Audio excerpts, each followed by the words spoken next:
po, ma'am. Wanted, sweetheart. Wanted, sweetheart.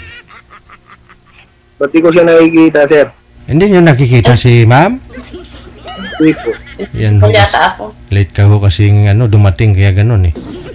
I-off nyo po yung camera mo ma'am, tapos i-open mo ulit ma'am. Okay po. Yan. Open. Nakikita nyo na ho, sir? Yes po. Okay. Okay kayo. Hindi tayo. Hello po, ma'am. Hi. Hello. Saan po kayo ngayon, ma'am? Sa Saudi, sa Riyadh. Ilang taon na po kayo dyan? Dito sa sa Saudi? Magdadalawang taon. So, pauwi na po kayo ng Pilipinas? Ha? Pauwi na po kayo ng Pilipinas? Sa December. Uwi na. So, okay lang po ba sa inyo pag uwi nyo ako kung susundo sa inyo? Ang tanong, pupunta ka ba ng naiya? Pabalik din kasi po ako dyan sa sa Maynila ngayong susunod na linggo. Ang trabaho mo dun? Construction lang po. Simpleng trabaho lang. Construction. Kung walang construction, walang bahay. Ano po pangalan niyo, ma'am? Trish. Trish? Trish. Ma'am Trish, ilang taon na po kayo? 35. 35? Oo. So, matagal na po kayong nag-abroad? Hindi, first timer lang ako. Nag-try lang ako. Nag-try lang ako dito. So, ngayong December po, pauwi na po kayo? Oo. Pasko. So, okay lang po ba sa inyo na ako pong susundo sa inyo? Kung di po kayo magagamit. Pupunta ka, bakit hindi? Ha? Pupunta ka, why not? Wala po bang magagalit? Baka pagdating ko po doon, may magagalit po. O... Wala po kang magagalit doon. Bali, hiwalay na ho kayo sa asawa, ma'am? Awa, ma'am? Apo. Ilang years na po kayong hiwalay sa asawa? 5 taon po. Okay. Kasal po kayo, ma'am? Ha? Kasal po kayo? Nasa kwarto. Hindi, sabi ko, kayo. Kung kasal, Sariyad ako. kung kasal. Hindi, sabi ko po, ma'am, kung kasal po ba kayo? Sorry. Hindi. Hindi kayo kasal. Ilan po anak niyo, ma'am? 3 Maria. 3 Maria. Nasaan po sila ngayon? Sa bahay namin. Sa tagal-tagal niyo po dyan, ma'am, wala bang nandiligaw sa inyo? Di ba, wala malabas dito. Sa cellphone, meron. Pero hindi ko naanoan kasi nakalock messenger ako eh. Hindi ako nag-ano.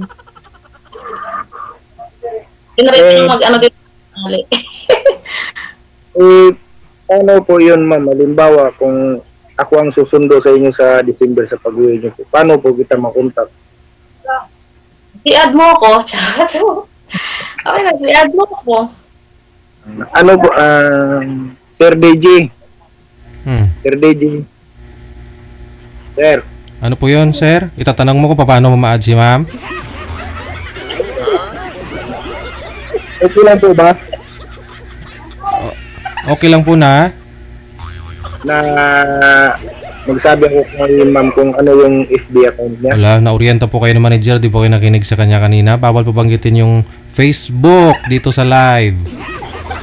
Sa off-cam po yun, sir. Tuloy-tuloy po kasi usapan ninyo dito kahit wala na pong Facebook. Connected na kaho kasi kayo automatic. Oo, kasi may GC, tatlo tayo eh. Mamaya mawalan ka pa. Maraming nakakrush kay ma'am sa comment, oh. Maraming nagmamine. Pag binanggit to yan ni ma'am dito yung Facebook niya, maunahan ka nila sa pag-add. Oh, wala na.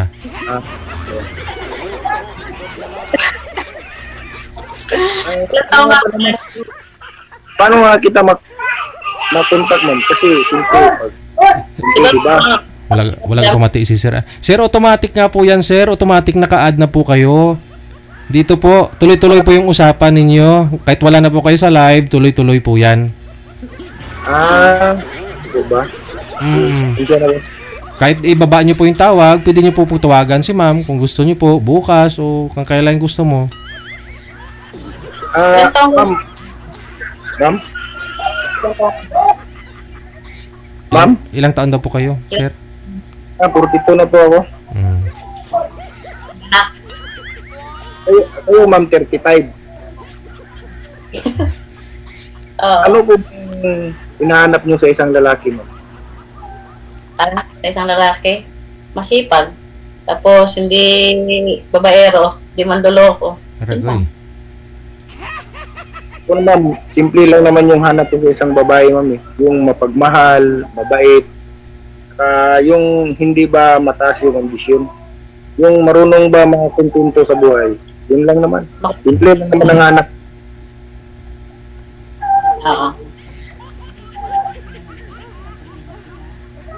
Ano ba yung paborito mo sa pagkain, ma'am? Ay, sinigang lang ako, masaya na ako. Sinigang na baboy. Ikaw? Kahit ano, ma'am, basta pagkain, wag lang yung gason. Sa kulay, mapili ako eh.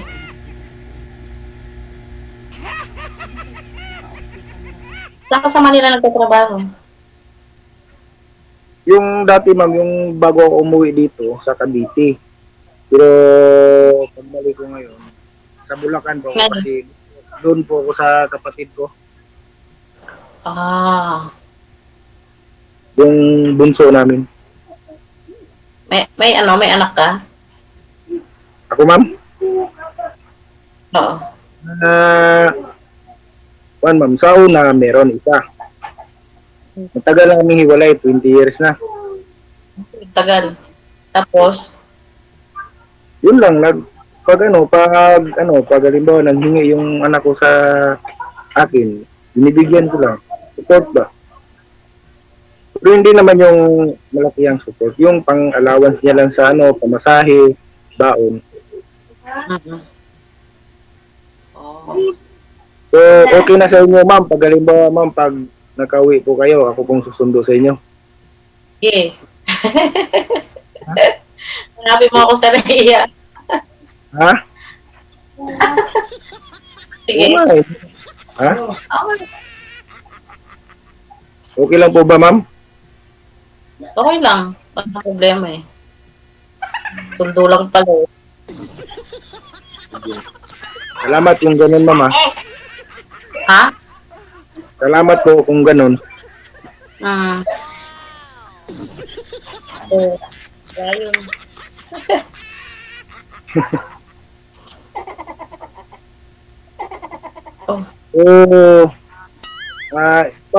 Pag nakauwi ka na, hindi ka na magbabalik. Babalik pa ako kasi magka-college yung anak ko eh. Babalik. Mga ilang buwan po kayo dito sa Pinas?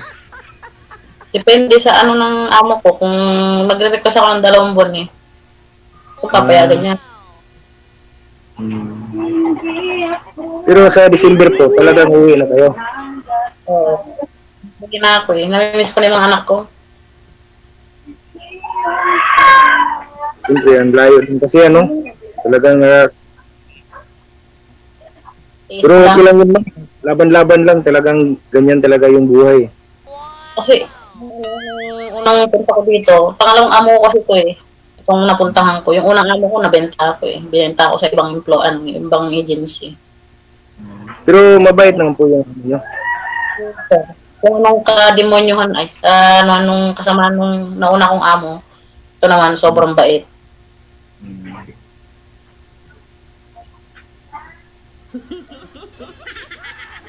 Lagi rin kayong nagtatawagan ng mga anak niyo, ma'am.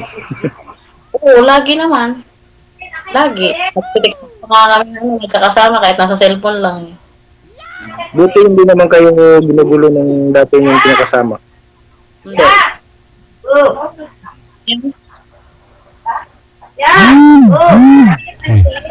tumatawag. Sino tumatawag sa inyo, sir? Yung asawa niya yata, sir. May mga bata akong nari. Hindi ko yung tulak na, sir. So, okay na tayo, ma'am. Saan po ba kayo ngayon, sir? Sa province? Oo, nandito ba ako sa Mindanao ngayon, sir? Ay, yung mga anak ko ninyo, saan po ngayon? Di, isa lang naman ang anak ko, sir. Saan po yung anak mo? Sir, Saan ho yung anak mo ngayon? nandun sa nanay niya. Ay, sino yung mga batang naririnig ko na umaiyak? Ay, ano ko yan, sir? Yung pamangkin ko, anak ng kapatid ko. Ah. Dito po kasi kami, magkatabi kasi yung kwarto, sir. Eh, nandyan sila sa kabilang kwarto. Pati yung bayaw ko nandyan din. So, okay na sa'yo, ma'am. Sa December po. Oo, okay lang. Sige.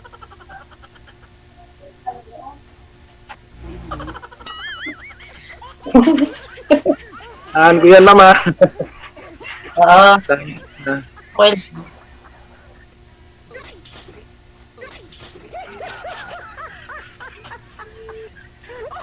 Sir BJ, okay na ba? Tanong po kayo, ma'am. Kay sir, itanong niyo ho, ma'am, kung anong hanap niya sa babae, kung pasado po ba kayo? Baka ayaw niya ng sexy. Hindi ako sexy. Sabi ako eh.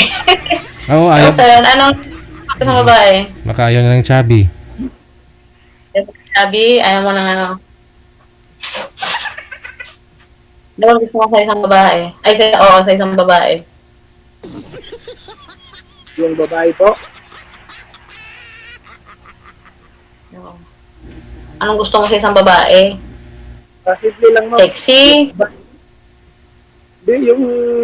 Hindi naman ako naghahanap ng sexy, ma'am. Yung ano lang, ang hinahanap ko lang sa isang babae, yung mabait, mahal, yung makontento ba kung anong meron ba. Kasi marami kasi yung babae, ma'am, na ano yung pag nagkaalis ka sa trabaho, alam mo, may iba na naman ka-chat. Diba? Gusto ko yung at saka isa rin lang gusto ko yung tahimik na buhay, yung pamumuhay. Sabi ko kasi ni sir kanina, ayaw niya ng babae na may mataas yung pangarap. Ano ba yun? Sabi mo, sir? Yung hindi daw na makontento. Oo. Ikaw po ba, ma'am, ano po ba papangarap niyo paglaki mo? Paglaki ko, mabigyan ko lang po ng magandang kinabukasan yung mga anak ko. Okay na sa akin kahit wala na sa sarili ko. Ah, wala ka na sa sarili mo. Okay. Anong year na po ba yung anak niyo, ma'am? Ang lalaki, ma'am. Ako po? Yung mga anak ko, 17, 13 at saka 11, mag-11. Bata pa nga talaga. So, sila ngayon, nandun sa biyanan niyo po. Wala, patay na yung mga binan ko. Nanay ko tsaka tatay ko. So, bali tuloy-tuloy pa yung pag-abroad niyo, ma'am, kung gano'n, ma'am, no? Bali... Oo, sir. Kasi Oo. Saan na pala yung sa inyo, ma'am? Kasi, siyempre, maliliit pa yung anak mo, tuloy-tuloy pa yung pag-abroad mo niyan. May balak pa talaga kayo magbalik, no? Yan sa, alam mo ba yung sa, ma'am, sa Santa Ignacia at saka sa Kamiling? Oo. Oo. Dadaanan din yun. Papunta doon sa lugar namin. Tagal din kasi ako. Siguro, Malabo to. 2 taon ako dyan. Maliit pa Kasi yung anak. yung ginagawa kasi namin noon, simbahan ng Mormon. Alam mo ba yun?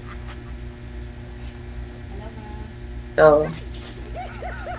Sa sa Kamiling, may ginagawa rin kaming simbahan dyan. May simbahan ng Mormon. Dalawang palapag. Okay. So ngayon po, ma'am, dahil nga po uwi ka, babakasyon ka para sa mga anak mo, maliit pa ho yung anak mo, tuloy-tuloy mo yung pag-abroad, ganon. Oo, sir. Paano kung magkatuluyan ho kayo ni sir? Pag sakali, no? Mag-abroad ka pa rin. Mag-abroad pa rin po ako, sir. Siyempre, unahin mga anak kaysa sa lalaki. Paano naman kung kaya naman ibigay ni sir lahat ng pangailangan ng mga anak mo para di ka na mag-abroad? Okay lang po yun. Nag-abroad pa rin ako, sir. Walang makakapigil sa akin. Yun lang. Yun ang sinasabi ko eh. Okay lang yan, Sir JJ. At least, susuportahan ko naman si ma'am. Ba't nga po pala kayo naghiwalay, sir, ng asawa ho ninyo? Nanay po ng anak mo. Sir, Ba't po kayo naghiwalay ng asawa niyo, ng nanay ng anak mo? hindi masyado marinig, sir. Ay. Kaingay. Umuulan? Ulan po, naulan po dito kasi. Ba't po pala kayo naghiwalay ng ano po ninyo, sir? Ng asawa ninyo? Ano yun, sir? Mama's girl. Oh? Ayaw umilalay din sa nanay niya. Ayaw ba yung ayaw niya yung magbukod kami. Gusto niya yung nakabukod kami lagi sa nanay niya. Sabi ko naman sa sarili ko, hindi naman po pwede yun. Kasi pag once na nag-asawa kayo, yung talagang sariling sikat niyo ba? Kasi para din yung makikita kung ano yung relasyon o pag-aasawa. Kasi kung hindi kayo hiwalay dun sa nanay niya, sa magulang niya, wala eh. So, hiniwalayan nyo dahil po doon hindi sumama sa inyo, ganon? Diba, nag-asawa ka. Hiniwalayan niya, ma'am, no? Ganon ako, sir. Kasi, ako, sir, hindi naman kasi ako mamimili ng trabaho. Basta ang importante, yung mahal. Yun lang naman eh. Yung kaya ko bang kuhay ng pamilya ko, ganon. Halimbawa, ito si ma'am, na bigyan niya ako ng pagkakataon na maging bahagi ng buhay niya, pangako ko naman sa kanya, kung ano man yung sinabi ko sa kanya dito, kami sa personal, ganon din yung ipapadama ko sa kanya. Pero, promise ko sa iyo, ma'am, yung tunay na pagmamahal. Pag ako binigyan mo ng isang chance o pagkakataon na magiging kapartner ng buhay mo. Ilang years na po ba kayo, sir, hiwalay sa asawa? 20 years na po, sir. Hindi ka nagkaroon ulit ng ka-live-in? Dati, sir, yung may mga kachat-chat man ako, pero wala, sir, eh. Mahirap kasi yung yung hindi neta ba kabisado yung ugali, sir. Kasi isang business din kasi, sir, sabihin ko sa inyo yung totoo. Naranasan ko yun, sir, na sobrang sakit din, sir. Kasi mahal na mahal mo yung sa babae, tapos bigla lang gano'n. Yung bibiglain ka ba, sir, na wala mang dahilan? Biglain na? Binibigla po kayo, sir? Ba't po kayo binibiglang? Kaya po, nadala na po ako eh. Kaya kung sabi ko po sa Panginoon po, bibigyan niyo pa ako isang pagkakataon na yung babae na magiging kapartner ko. Ito po yung Ano po, sir? Bigla po kayong iniwan, sir? Ganon? Bigla hong naglaho? Ganon? Oo, sir. Kasi ang paalam niya lang kasi, sir, trabaho eh. Wala naman po yan. Mahal na mahal ko talaga yung babae nun, sir. Naku, dito nga sa bahay, halos na hindi yan kumikilos dito eh. So, naglalaba. Tapos, minsan, biro mo yun, sir, pagpagod pa ako pag nagpupuna sa kanya, punasan ko pa. Parang ang bata, sir. Parang katulong ako. Kaya sabi ko sa sarili ko, sir, bakit kaya siguro talagang hindi pa siguro pinadhana. Malay mo, sir, baka ito si ma'am. Kung bigyan nila ako ng pagkakataon na maging bahagi ng buhay niya, promise ko sa kanya. Ipapadama at ipaparanas ko yan sa kanya, sir. Yung tunay na pagmamahal. Kasi ako, sir, nakalaga kasi ako sa asawa, sir, mapagmahal. Ganun po ako. Ikaw, ma'am, ano ka ba dati dun sa... Ano? Ano ka ba dati dun sa asawa niyo? Ano? Wait ako sa dati kong asawa. Tapos? Tapos dawi lang kami sa alak. Hindi ka naman plaway. Dahil sa alak. Opo. Naku ko pa nga nag-inom dati. Pero may trabaho ako dati sa Pilipinas, sa hospital. Nurse po kayo, ma'am? Hindi po, housekeeping lang po ako doon. Kala ko doktor. Nag-try lang po ako dito, baka gumanda buhay ng mga anak ko. Kahit siguro ma'am, hindi ka na mag-abroad ma'am, basta importante kung magtulungan lang tayo, wala naman problema yun. Kasi lahat naman tayo ma'am may pangarap di ba? Walang imposible ma'am, basta importante kung mangarap lang tayo. Malay mo, di ba, pag nagtulungan lang, di ba? Ganon lang yun ma'am, sa buhay. Kung sakali mag-aasawa man ako, mag-abroad pa rin ako. Pero okay lang yun ma'am, at least suportahan naman kita Ganon? Oo. Parang narinig, Ma'am, parang may narinig na akong ganyan hindi. Kaya nga sabi ko sa iyo ma'am, pag nagkita tayo, doon mo na malalaman. Yung totoo ba? Uy, makikita sa palaman. Ma'am? Sabi mo yan? Makikita. Diba, siyempre sabi mo ako magsundo sa iyo sa airport pag nauwi ka. Basta hanapin mo ako, pag nakita mo ako yun.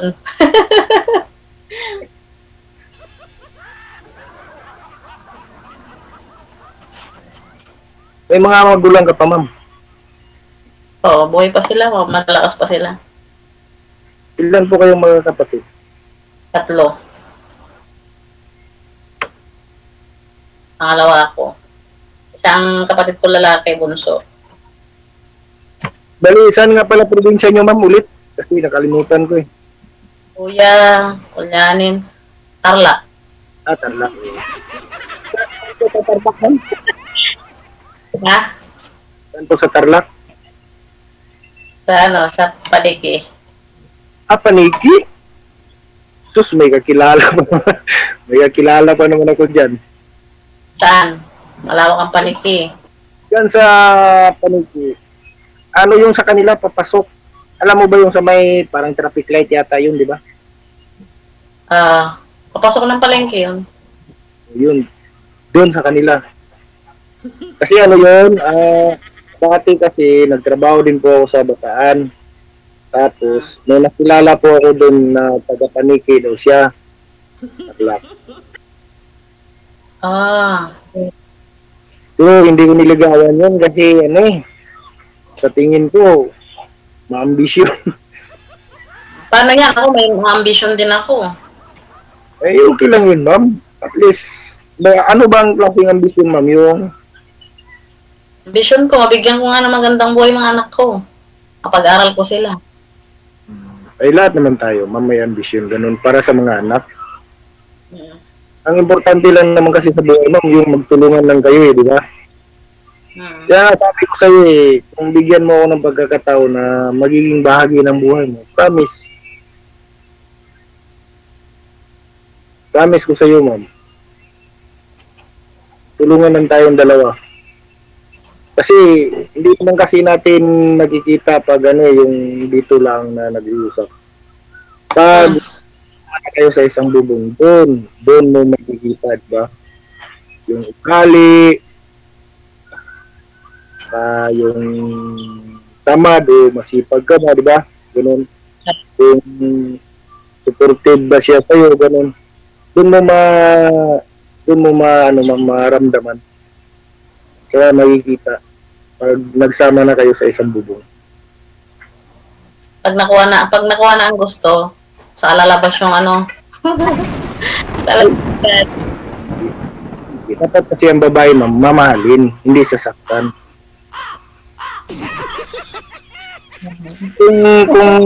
Kung mag-aasawa ka man lang na sasaktan mo yung kapartner mo, hindi, wag ka na mag-asawa. Useless lang. Paano na, lumalaban ako sa asawa. Ako, naranasan ko na Kaya, pinipili ko na. Sana, kung bigyan man uli ng pagkakataon pa na sana hindi na maulit yun. Grabe yung naranasan ko. Katawan ko nun, puro sugat-sugat Kot, suntok, abot ko. Sino nanuntok, sir? Yung dating ano ko, sir. Yung asawa mo o yung girlfriend mo na yun? Yung mga naging ex mong girlfriend? Yung asawa ko po. Oh? Pero hindi naman na sabi na asawa yun, sir, kasi hindi naman po kami kasal eh. Ba't po kayo sinusuntok? Ano kasi yun, sir? Kasi yung trabaho ko kasi dati, sir, dito sa amin, conductor po kasi ako ng van. Oo. Eh, sa biyahe kasi namin, sir, yung biyahe kasi namin, long distance po. Hindi naman natin masasabi, sir, kung anong oras talaga kami makauwi. Nagalit ko, sir. May pira naman po, sir, na binibigay. Nagalit ko, sir, kasi bakit ba ako matagal umuwi, mababae daw. Sabi ko, kung nambabae man ako, hindi na ako uuwi. Suntok. Ano lang yun, sir. Tapos, sir, yung mama's girl talaga siya, ayaw niya magbukod gusto magbukod, sir Kaya, kasi siguro natakot to yun, sir, na magbukod kasi siya ay nabubugbog sa'yo kasi sa puder po kayo ng nanay niya. Pag nagbukod kayo, baka ikaw na may mamugbog sa kanya. Ay, hindi, sir. Hindi, sir, kasi dati rin din kasi, sir, yung dito sa amin, dito sa magulang ko din, nakatira rin kami dito dati. Siguro mga weeks lang. Wala rin, sir. Wala nga respeto sa magulang ko, sir. Pinapakita niya pa rin yung ugali niya, sir, kung ano siya. Kasi nga ng nanay ko, iwalayan mo na lang yan kasi kung hindi mo iwalayan yan, mamatay ka sa tetanus ba? Kasi puro kalbot, sir kalmot, kagat. Sabi ko naman sa sarili ko, sir, kung talagang gaganti ako sa kanya, sir, tulog talaga. Pero wala yung sa isip ko, sir, yung gano'n. Saka hindi naman po ako umiinom. Saka pag nagtrabaho po ako, trabaho, pamilya lang. Tapos gano'n. May bisyo po. Sigarilyo lang po. Yun lang pong bisyo ko. Wala naman pong iba. Oo. Ma'am, mag-react naman ho kayo, ma'am. Ma'am. Ayaw po, ma'am. Nasasyak ako Siguro pasaway ka sa asawa mo kaya binubugbog ka niya. Hindi, ma'am. Kasi, kasi yun, ma'am, yung pag ginusto niya, pag halimbawa na sinabi niya sa'yo na umuwi ka ng ganitong oras, pag hindi ka nakauwi, yun lang. Wala na. Away na. Tapos, nung ilang beses ka niyang binubugbog, pag hindi ka pa na... tagal. Ilang beses ka nagsama? Ma'am, 6 months lang kami nagsama. Tapos nagkaanak kayo sa 6 months na yon? Opo. Paano nangyari, sir? May anak na ho kayo bago? Nagsama po kami, Sir DJ. Buntis? Tapos, yung hindi ko na talaga natiis yung ugali niya, sir. Niwanan mo, sir. Pero buntis. Buntis. Sir, baka dala ho yun ng pagbubuntis niya, paglilihi niya. May mga ganun, sir Sir, kasi di ba sir, alam ko naman yun na buntis, sir. Tapos, siyempre ako, mahal na mahal ko yun siya Oo. Binalikan ko, sir. Sabi naman ng biyenan ko, okay lang daw na hindi na ako magsuporta kasi kaya naman daw nila buhayin hindi nga tinanggap yung pera na binigay ko, sir, na doon para sa panganganak niya. Kasi iniwan nga po ninyo, sir Iniwan nga po ninyo buntis buhayin yung magiging apo nila Inintindi mo siya. Ma'am? Dapat inintindi mo.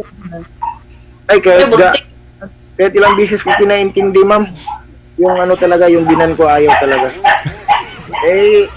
Sabi ko sa sarili ko, ma'am, sige, kung yan ang gusto nyo, alam nga na may pipilit ko yung sarili ko pa na ayaw mo sa akin, di ba? Ayaw ng biyanan mo sa'yo, sir?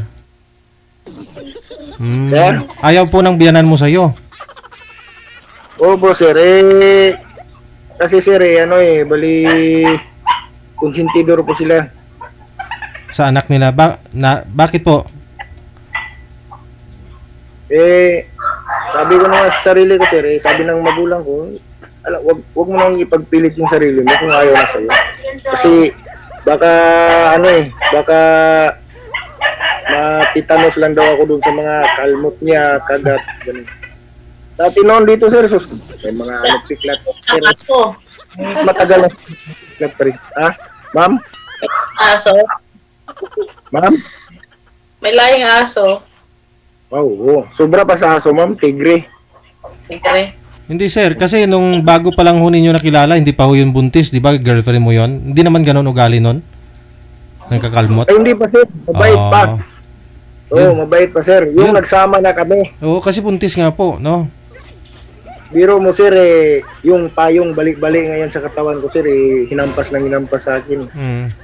May mga babae kasing buntis na irritable, di ba? Madali magalit. May mga ganun. Ganun niya ako, sir. Hindi ko lang sinasabi sa magulang ko, sir, kasi ayaw ko yung magalit yung magulang ko sa kanya. Tinikim-kim ko na lang po. Kaya, nung ano, sir, pero matagalin ako nakapag-move on, sir. Kulang-kulang siguro mga 2 taon, sir. Ang ginawa ko naman, sir, nagpa-Maynila ako para makamove on ako sa kanya. Kasi, hindi ko talaga mapigilan na gusto kong pumunta sa kanila kasi alam ko na may anak kami. Ganun po. Kaya ang ginawa ko na lang po, pumunta na lang po ako ng Maynila. Doon na po ako nakapag-move on po sa Maynila po. Di ka nakaharap ng asawahin mo doon. Ay, mahirap, ma'am. Trabaho lang talaga ako doon. Trabaho lang. Meron man, ma'am, yung mga ka-chatmate, pero hanggang chatmate lang. Hindi man talaga, never man talaga na nag-meet. Ay, kumbaga, GC, mga ganun. Ma'am? Mga GC. Ganyan. Hindi. Kasi masali. Ay, hindi ako sumasali sa GC. Hindi na ako mahilig sa ganyan, ma'am. Kasi ako, pagkatapos ko kasi magtrabaho, pag wala kaming overtime, doon lang sa barracks, nanonood ng video sa cellphone, Facebook, doon lang.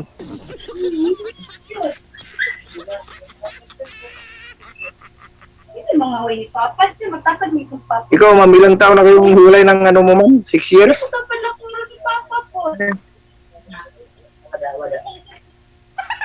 Ay, biro.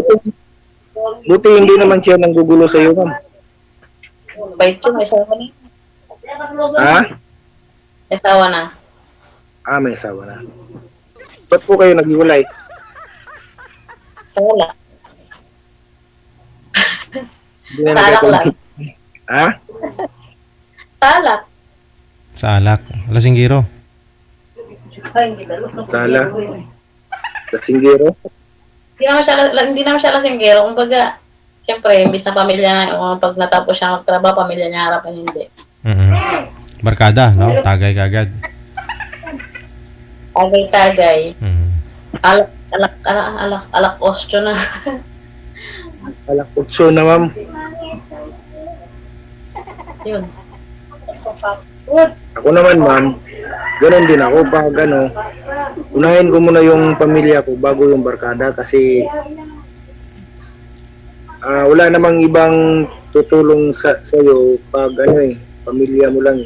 Pag kasakit ka, hindi yung barkada kasi lang kasi yun, ma'am, imposible na kasi yun pag may barkada pang pag dimbawa, pamilyado ka na, may pamilya ka, tapos inuuna mo yung barkada.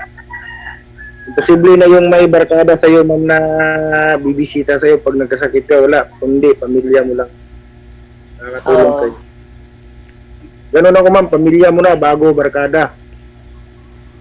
Ganun lahat ng mga lalaki. Parang walang naghihiwalay.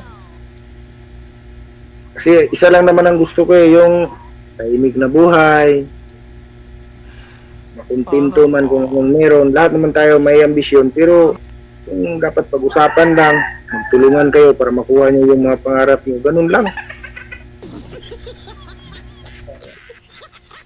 Sige. Alam ko marami pa ako kayong dapat pag-usapan. I-off cam ko na po kayo, tuloy-tuloy lang ang usapan ninyo. Maraming salamat. Sige po. Bye. Sige po.